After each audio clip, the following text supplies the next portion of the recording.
الله الرحمن الرحیم.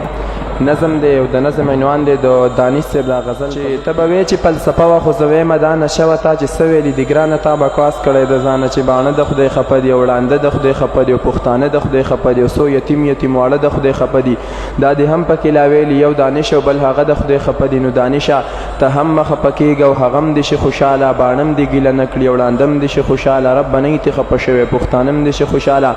خپل مقام ته دې سوچ وکړي یتیمان هغه واړه هم دې شي خوشحاله. خو دانش زما ستا یوه ګیله ده دا ستا څنګه فلسفه ده دا ته څه وایې لګیا یې دا ستا څنګه عقیده ده ته په میند مسلمان کې ته په دومره کلک ایمان کې تا ته نور څه معلوم نه و تا بس دا ویل په بیان کې ته اول الله خوشحال که تماشه بیا د خپل حال که هغه ستا څه چې خفه دی جوړ د هغه هم داسې خیال که دا اویا او میاندو هم ډېر رب معین په هر انسان دی د کافر نه تپوس وکړه دانش خو مسلمان دی دا دانش ته ما ته ووایي په دې کم کړی احسان دی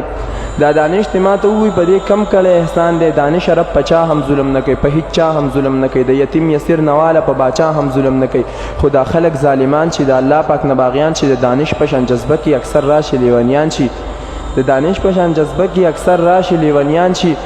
خو دانش اوس دام پتا احسان دی د توبې کړی اعلان دی رب ته څوک چې توبهګار شي رب بخونکی مهربان دی. شاکر وایي دانش محترمه ته شاعر محترم زه منمه خو دا کم څه چې دی ویلي دا ښه نه دي دا تې لرې که نور هر څه دی منمه. والسلام.